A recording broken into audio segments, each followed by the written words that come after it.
Hey, what's up? It's John from the YouTube channel Pro CrapsT. Back in 2021, we did a 24-hour telethon to raise funds for the National Council on Problem Gambling. In fact, we raised over $6,000 to raise awareness and provide resources for those with gambling problems. As part of the telethon, we interviewed over 20 of the biggest names in gambling to get their perspective on gambling issues, gambling problems, their experiences, and of course have a little bit of fun with them. Here's a fascinating talk that I had with George from CY on dice influence. Hey, George, can you hear me okay? That's not my table. There you are. I got you. We got you. Whole table live. Okay. I'm gonna add my video to this too here. So let's go ahead and add me in. Sure. I gotta find my. Where is it? There's the camera. Let's make this look like me.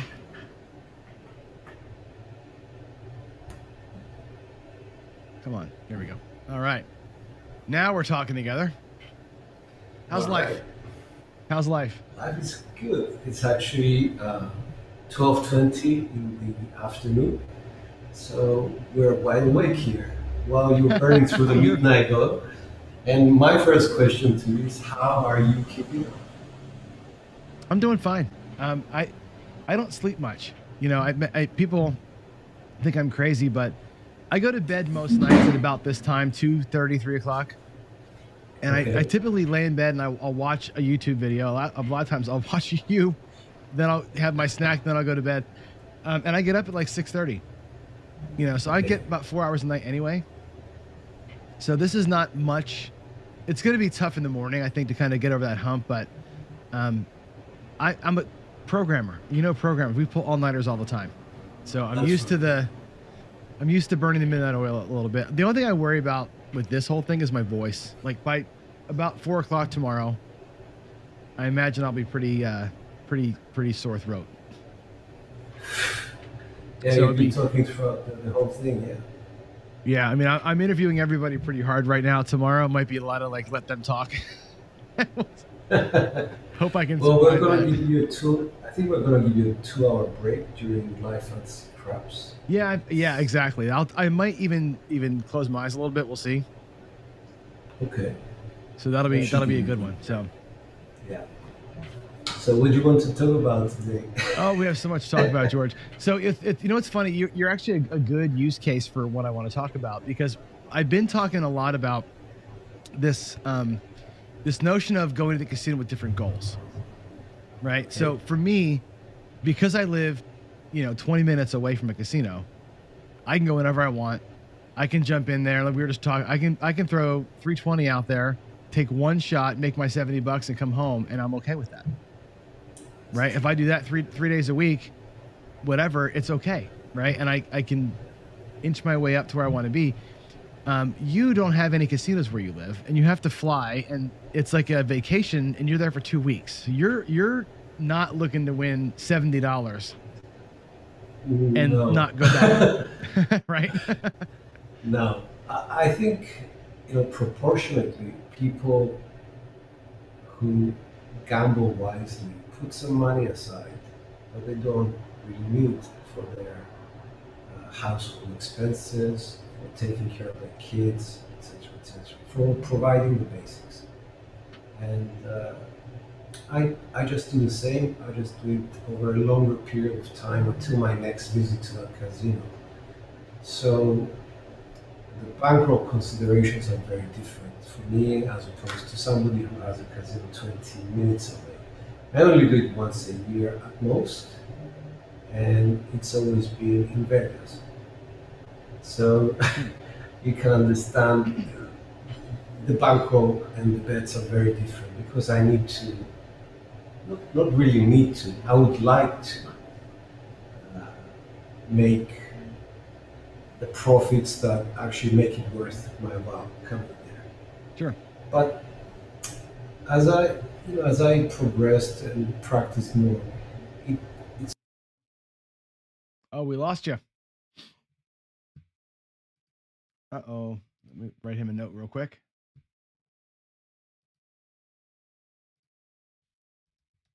Lost you. Oh, here he comes back.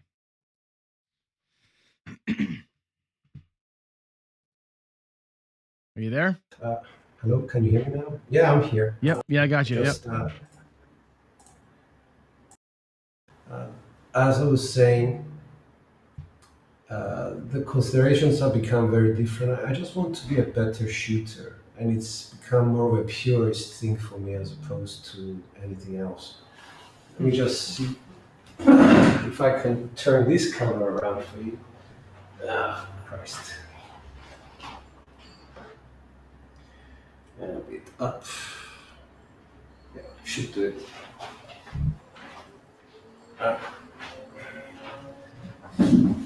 Yeah, I think I'm here.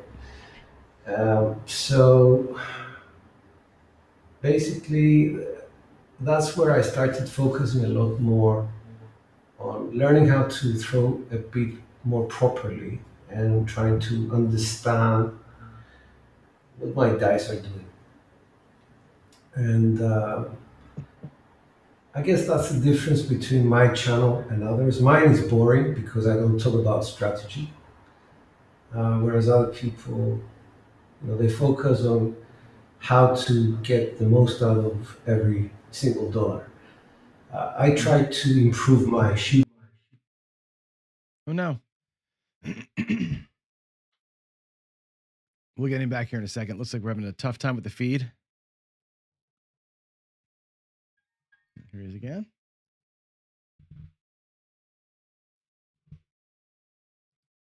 All right, you're back again. Sorry about that.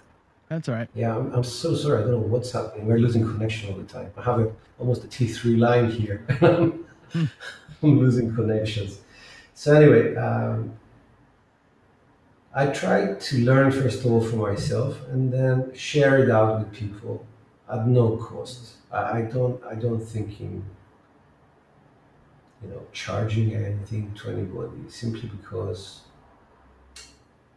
I don't believe in that. I don't believe in the words dice control, dice influence. What I believe in is you can learn to understand mechanics of your own throw, dice mechanics. And that's the only thing I try to share with people.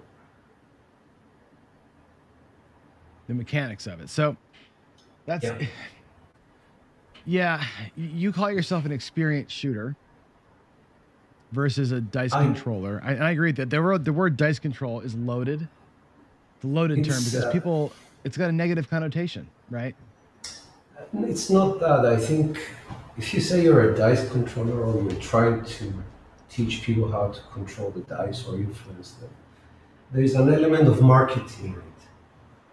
It's just an undertone of marketing, which I don't really subscribe to.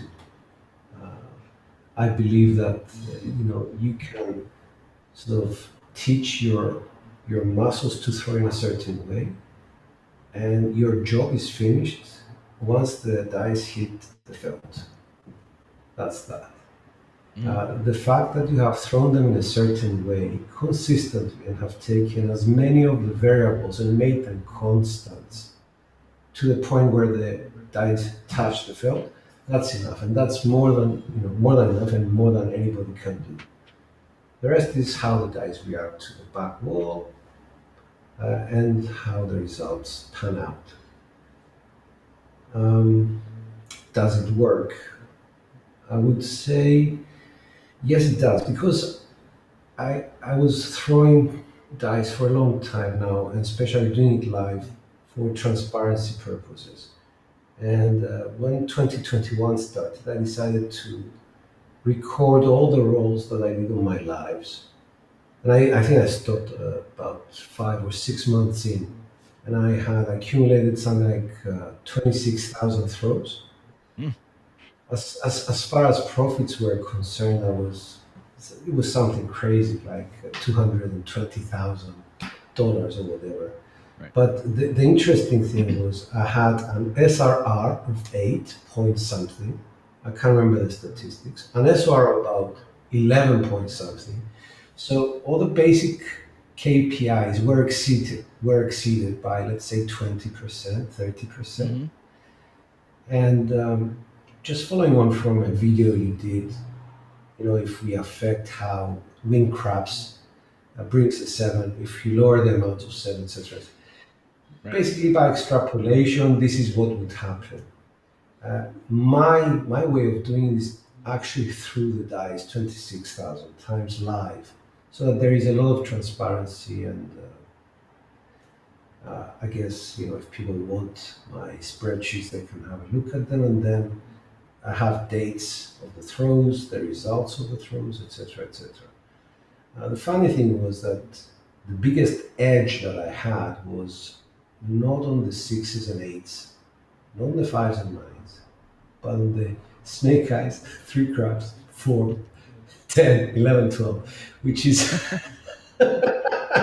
which is really silly to talk about. But at the same time, I did not throw so many sevens. In fact, I was something like 60% lower seven than they expected. Um, it's hard work. It's really hard work, and I think people see. And there is so many elements to a good throw.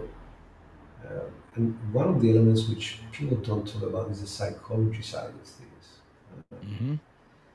and how to deal with a bad result, whether you actually learn from it and adjust what you're doing, or whether it just gets in your head and just destroys your concentration, focus that you need. The rest is just small, tiny adjustments. A lot of people just throw great, and I just see very small things that they do, and that spoils the whole shot. Other than that, they're amazing shooters, and I write little messages in Skype, and I tell them, we have this saying in Craps Nation: see something, say something. That's how I always started. Please don't take it the wrong way, but I've noticed during your throw that you do this thing. And some of them are perceptive to what I say and try it out, and it works. Mm-hmm. Others, I think they disregard me. There is also the element of pride. People pride themselves as being good shooters, and it's very difficult to be open to somebody coming and saying, "Well, you're doing this a bit wrong." So yeah, that's my story, I guess. Did you I don't know the answer to this. Did you take lessons, or did you go to like seminars, or how did you kind of get like started or learned or whatever to get going? I think everyone has a similar story on how they got into craps. They went to the casino. A friend of theirs told them, take the dice, throw them. They did great, being completely random at it. Everybody was cheering them at the table. They got into that sort of addiction of the hype and feeling like, the greatest person at the table. And you get hooked. You get hooked on that vibe, I guess.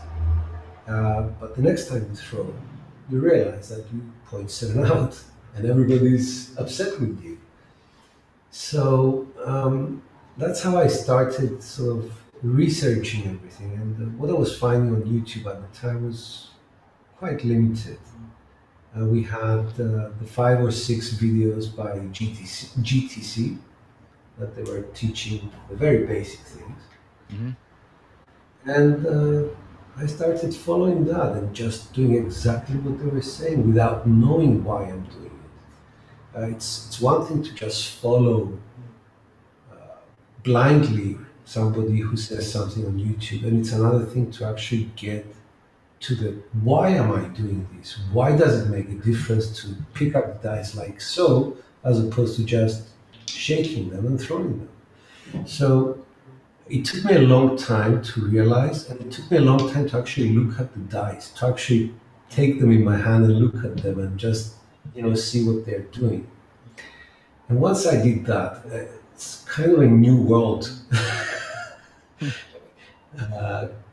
developed for me, and I started understanding why GTC and all the people were saying what they were saying. To answer your question, somebody who is a very knowledgeable teacher, was watching my channel. And at the time, I was using this very weird grip. It was a 1.5 fingers at the front hybrid. And I was throwing from the tabletop. And he says to me, "You have great consistency, but please let me teach you the proper power shot." And through a series of messenger videos that we did, he actually made me understand a lot of the simple things that I was missing. Very simple things. And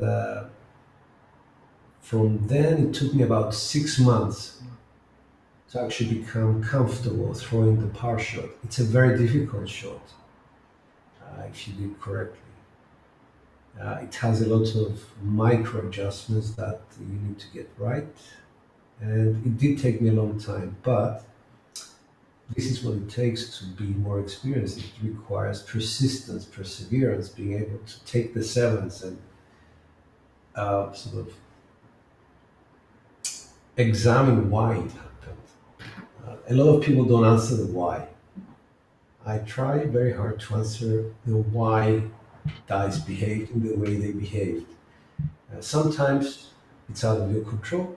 There are times, though, that you could actually have made a difference by the way you held the dice, by the way you released the dice, and things like that. So, yeah, that's my story. I'm becoming more and more experienced and more sort of relaxed and confident in what I do, as opposed to 5 years back. That's interesting. So, you only throw par, right? Or the par style shot, right? Which is the 3-finger grip, backhand release, and that's it. So, and you've developed, and you're good, right? I watch you almost every night, right? And you're super consistent with the way that you throw it. Now, other people throw it other ways, right? You know that I tend to like the helicopter style, right? The more vertical spinner. And I'm also working with G-Dub on the underhand, because from either side of the table or from the back row, I throw different ways. Not so much about the adjustments that you make with those different types of shots, but how is it possible that those different kinds of shots can also achieve kind of consistent results? I guess that's when I looked at my own shots under the slow-mo, I'm like, man, they all look wonky, because it's me. I'm still new at this, right? But the action from your hand is different because they're spinning in different directions, either forward or backwards or horizontally. And not so much am I wasting my time with trying 3 shots, but more of how can 3 different spin types have any effect on the output, I guess. You know what I'm saying? Like, what isn't one way the right way, or are we just, if you groove into another way, you can still make that work? Okay, so to answer that question in a very general way, I would say there is no one shot that works for everybody. I remember back in the day, El Toro was telling us that his elbow was so short that he couldn't throw a par shot. He had to develop a shot that worked for him. So to sort of conceptualize the idea of becoming more experienced is that stick to one shot, whatever that is, whether it's a helicopter or whatever, and take as many variables out of the equation and make them constants. So, for example, where the position you pick up your dice from, make it the same. The position you start throwing from, make it the same. Your landing zone, make it the same. These are the few things that you can actually control. And the adjustments themselves, they will start, cropping up. You will see that, well, one of my fingers should be lower or higher, regardless of the shots. You will learn to pick up the dice in such a way that you're forcing your fingers, you're forcing your core, you're forcing the shot to replicate itself. But as I said, you can only do damage or have control up to the point you land the dice. After that, you've done all you can. And it's just a matter of how consistent you throw to get consistent results. How does it happen? So, you know, I did this series on the, and I'm done with the series yet, but I've got more to do. When we look at the slow mo, how does, and we all agree, right? Hit the deck, then that's when it goes where it's going to go. Where you can control it, Yeah. and hopefully you've got it like in the right spot, and they land flat, Mhm. and they're hitting the back wall in is squarely. When you see a slow motion shot, how do you make an adjustment off of, because they do go sideways and all in all directions, right? So how, when we lose control after that first hit, what adjustment can you make that would affect what's going on in that random phase, I guess Okay. it's called, right?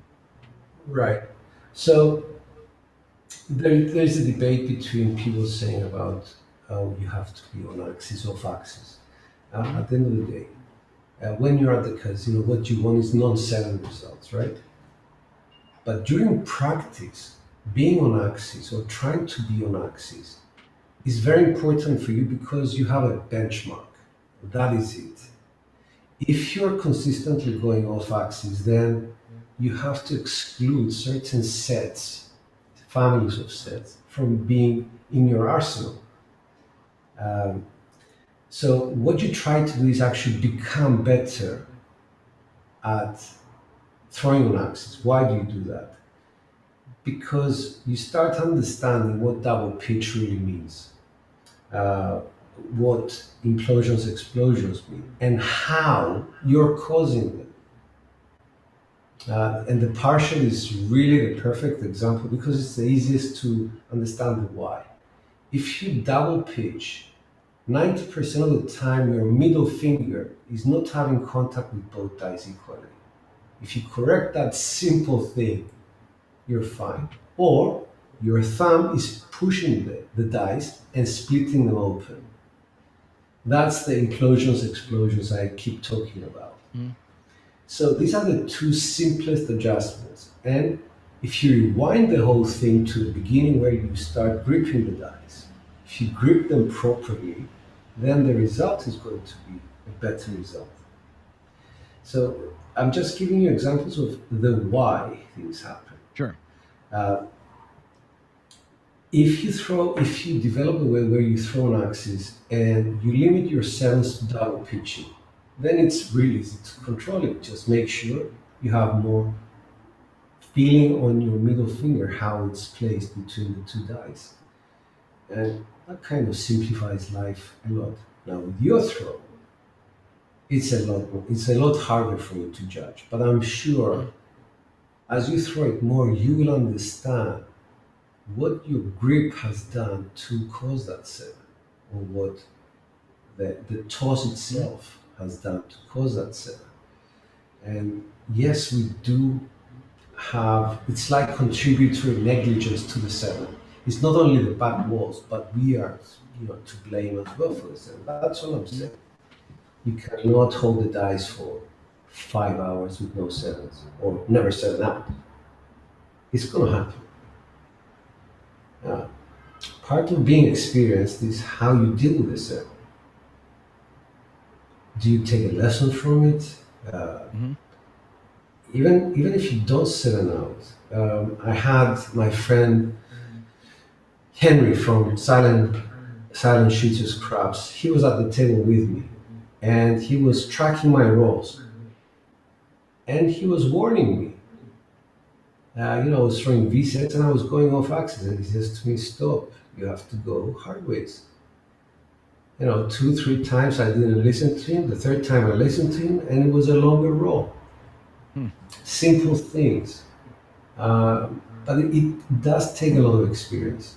I don't know whether I'm making sense here, but it does really take a lot more experience for people to understand dice behavior and what our grip, our toss, our follow through has to do with the result. We contribute to ourselves. That's what I'm saying.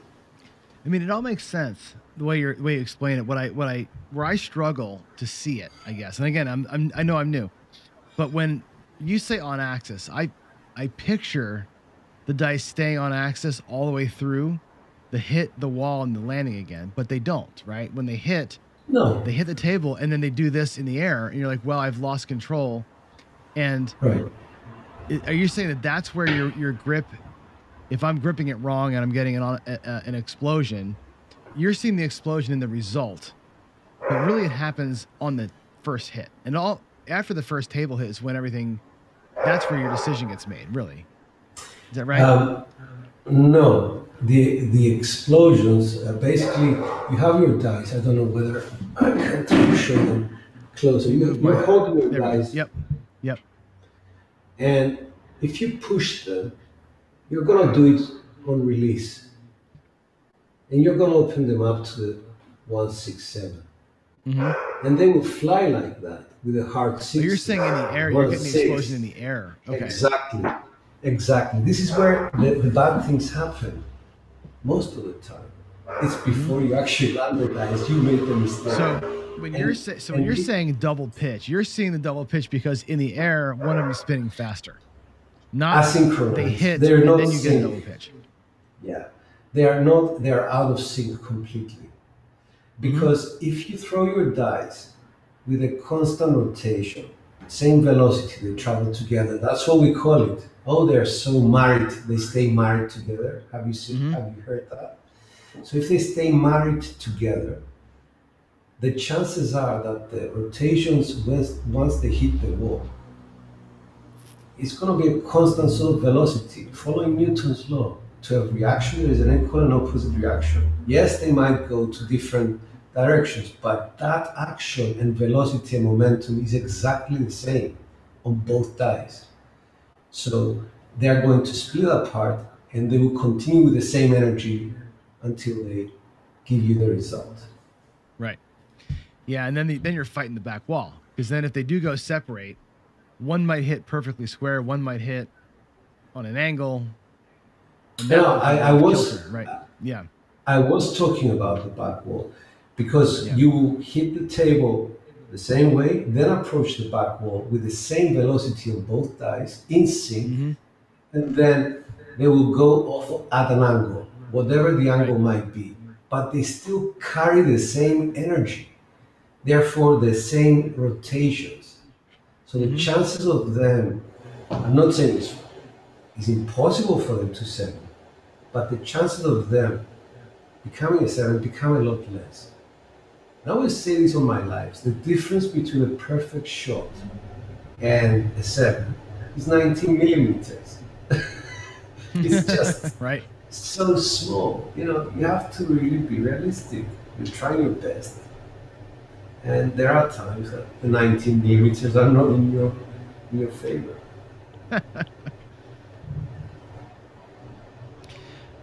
So in the last video that I did, when I broke them down slow-mo style, I looked at a couple of guys who, I don't have any of yours in slow-mo that I could find, right? So I found two people that the shots looked pretty good to me, hitting the table, and they were married pretty good. I thought those shots were perfect. They were totally married, and when they hit, they went sideways. They hit the table and went sideways before they hit the back wall even. Did you see something in those shots that they were off a little bit, or was it just what am I missing there? Because what I saw and what I broke down was when the dice hit, all 6 faces were available. To be up versus only 4, which is what I would expect with an on-axis shot, right? So how do you reconcile that piece of it? Because that's the part that my brain can't do the math on, right? I'm like, how is it less than random to do that? When I see it, I'm like, man, that just looks crazy. Yet I still see results. I'm with you. Like, I can change my set, stay consistent, and see pockets of numbers. And I don't understand how it works. All right. So that video that you showed, I think it's a beautiful shot of the dice staying together. But there is a flaw in that as well. They were too married together. So once they landed, they kissed. They kissed each other, and the explosion came from the kissing of each die. Then they opened up. Okay? They still carried the same velocity. Unfortunately, being so close together does have its disadvantages. So there is no perfect shot. there is optimal shots which have sort of some separation between them so that they don't interact on collision with the felt. And then you get those shots where they're 1 in 100, where the dice hit the table, go up, and then kiss in the air. How can you deal with that? Right. So Yeah, well, with the helicopter shot, it happens all the time. Yeah, my helicopter shot, that happens quite a bit because the way they land sometimes. It's, like they'll sometimes land on top of each other. Yeah, and you get a natural sort of landing kiss like that. I think some guys try for that. I know that, like, I think El Toro might be a guy who does this kind of a knuckleball sort of a shot. It's an inline shot. He tries to get them to land where one kind of pounds into the deck the other one. Correct. Yeah, and it's this kind of shot is ideal with sort of tables where you have a lot of bounce, because the first die comes onto the table, it lands, tries to go up, and the other die comes and hits it back. So one die cancels the energy of the other, and it's an amazing shot. It's usually a very high toss, and it's like a dead cat shot. It's usually done inline. You have them inline and throw them. I've seen it done very successfully, but it's quite every shot has its difficulties, and it's you need to spend a lot of time to do it. Would very much like to know that shot, but I think one is enough. Par shot is enough for me. So yeah, and the reason why I'm like El Toro, the reason why I do the different shots is because if I'm on the right side, I've had shoulder surgeries, so I can't really get my arm right. So I had to go underhand to make it so I could even move my arm right, and it's worked out for me from that. I actually like the underhand toss a lot. I find that when they hit the deck with a forward spin, they hit the back wall really hard, but for some reason that extra speed they get from going forward just makes them stop really fast. And I'm big into, like, how fast can I make them stop? Right. So as my primary goal, right? There's a really great thing about forward spin as opposed to back spin, and that comes when you have tables with some bounce, because forward spin does not get affected by the bounce. In fact, they just plod along without any resistance from the table, and that's really good. When they hit the back wall, that forward spin goes against the energy, so the energy dissipates, so they come back and they finish very close to the back wall. It's a really nice shot. I used to do something opposite of what you think.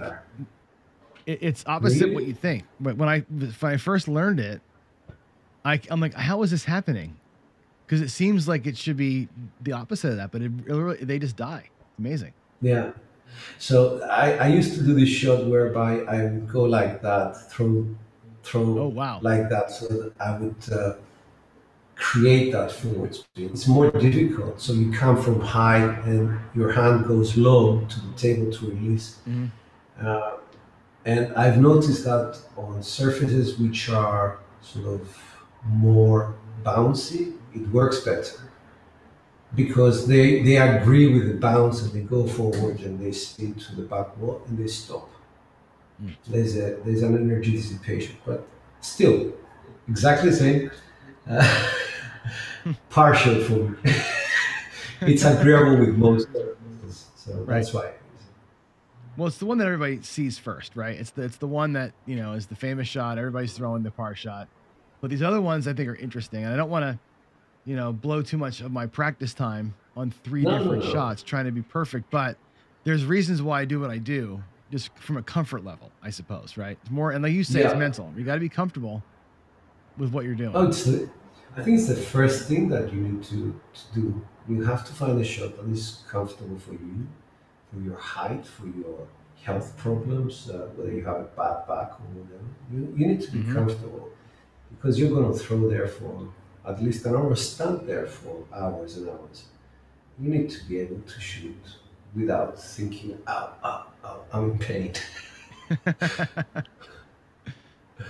So what are the things you look for when you say your experience when you see the dice hit the wall, react, whatever, and you see your result, are you looking for how they landed and nothing else?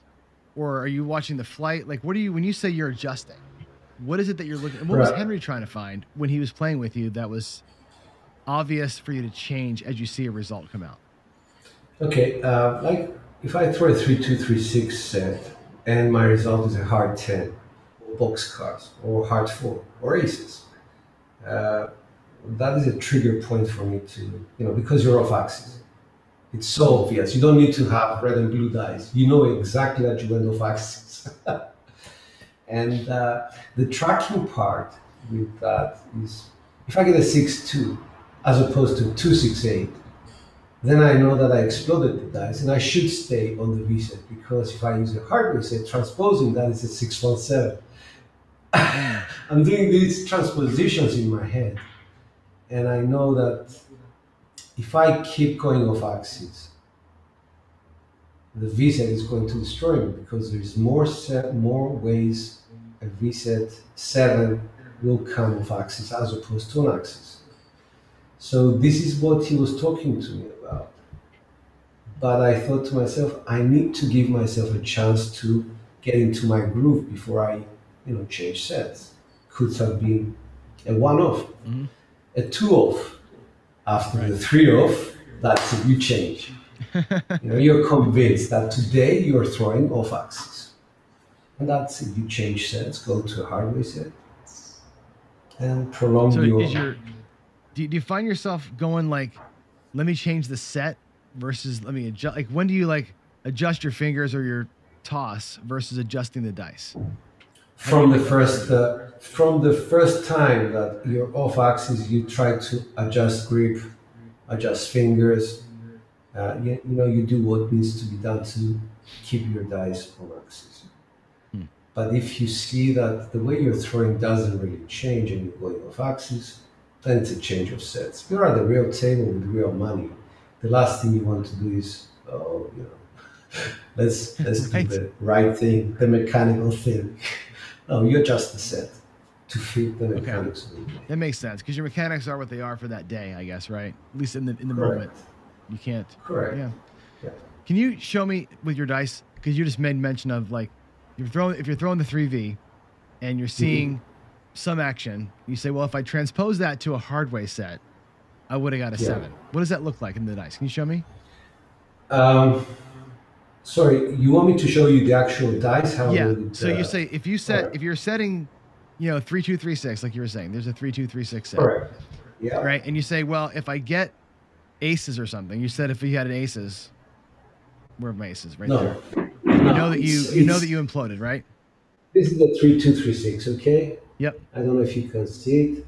Yep. If I get a 6-2-8 result, that's an opening of the dice. That's explosion of both dice. Okay? Let's do any hardway set. Let's go 3-6-3-6. Right here. Explode the dice as a 7. I see. So the same thing with a 3-6-3-6 set. Yeah? If I go this a 2-6-8, that would have been a disaster for me on the V sets. And I will explain. 3-2-3-6. Implode the die, 1-6-7. So you transpose on the fly. You learn how to transpose on the fly because you look at your dice. You actually take a close look at your dice and how they behave. What does implosion explosion mean for this family of sets? Same with kissing sets. Kissing sets are where two numbers are the same and they're inside. The 4 and the 4.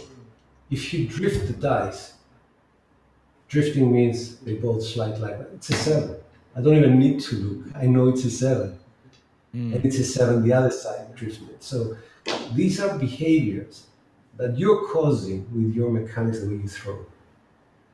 Why would you go to a set that would cause a 7 if you drift them? You stay away from it. But what you're saying is, what you're seeing is, oh, I'm drifting today or I'm imploding today, so I need to go to a set that's okay with that. Correct. And this is what you would do at the table. At home, what you do or what I do is try to fix mechanics, stop the drifting, Sure. adjust my index finger and my ring finger as opposed to my middle finger to stop the drifting. That's important. Do a proper follow through so that my hand shows a direction to the dice that I want them to follow, not for them to go and drift. And so many little adjustments, so little time. Yeah, right. Now that makes good sense to me. When you're practicing, you work. It's all about mechanics when you practice. Yeah. But in the game, in the actual game, your mechanics are what they are in that moment. So it's too late. That's true. Right, that you can't change. Yeah, you can't really change stuff, but you can alter. That makes good sense. I'm gonna have Michael Shackelford on in the morning. Okay. He's a Wizard of Oz, right? And this guy, I've seen him before. He definitely is an anti-dice control guy. So, question for you, because he can't ask you the question, of course. What would and this is actually coming from Skill and Luck. He wants me to ask you what you would ask him. He has said, I know Michael has said, I think it's crap, but I can't prove it. He's like, I can't prove a negative, so I'm going to go with the notion of if you can do it, prove it. That's his stance on it, basically. All right, because I come from the financial world and I understand statistics, I have, my degree was based on statistics, applied statistics. The thing with a mathematician is that no sample is big enough.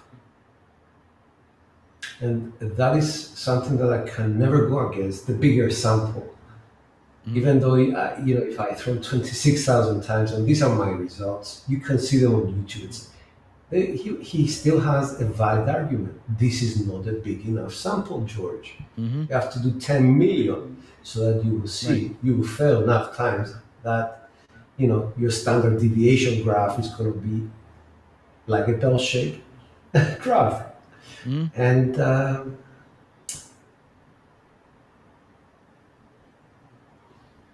I don't know. I guess the only question in my mind for Michael would be, what would you consider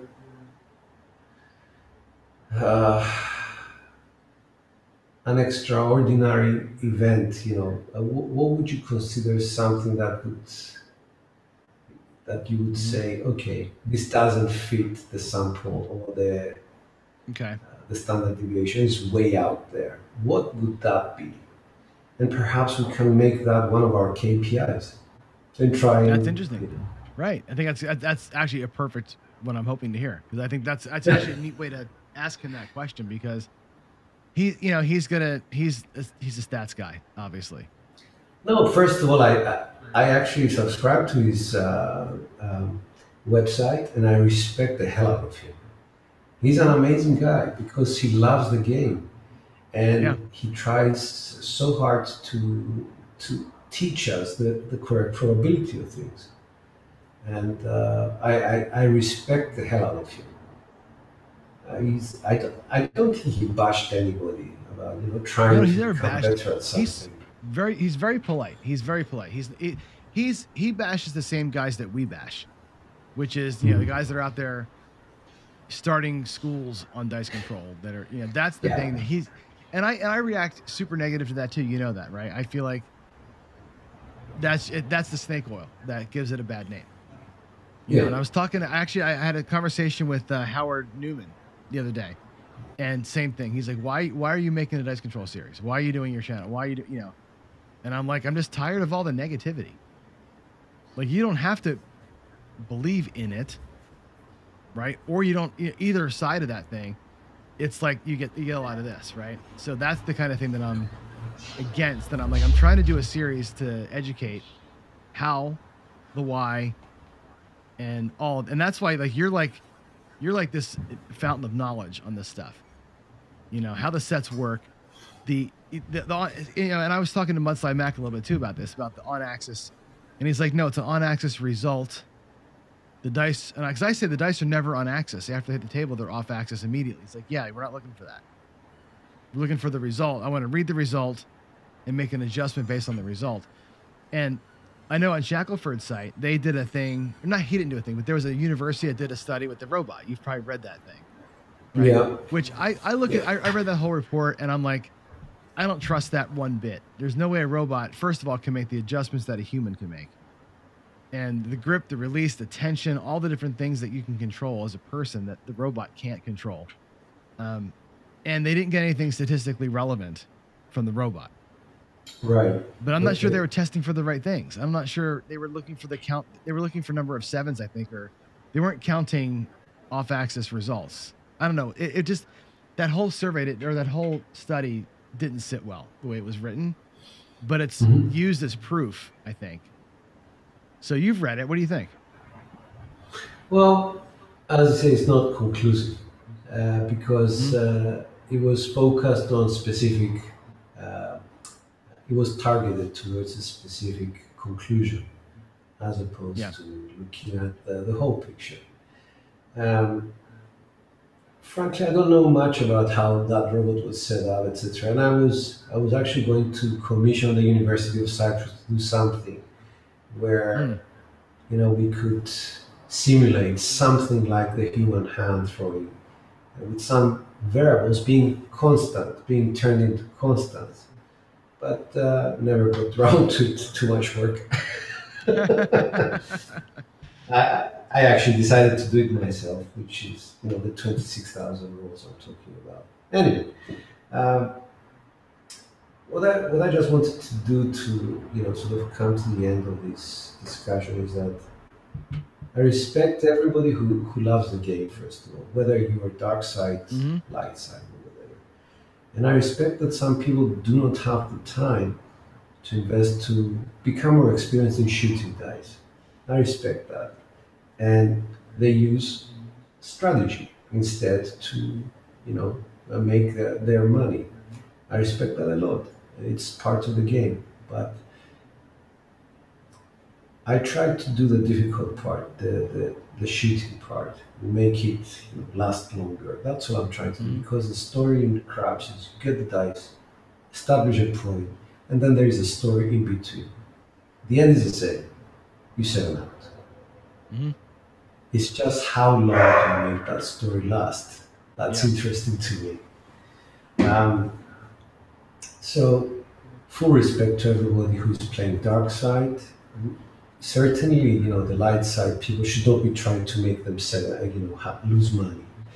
Because at the end of the day, we're all playing against the casino. We're not playing against each other. So there is no reason for any animosity between us. We try to do different things.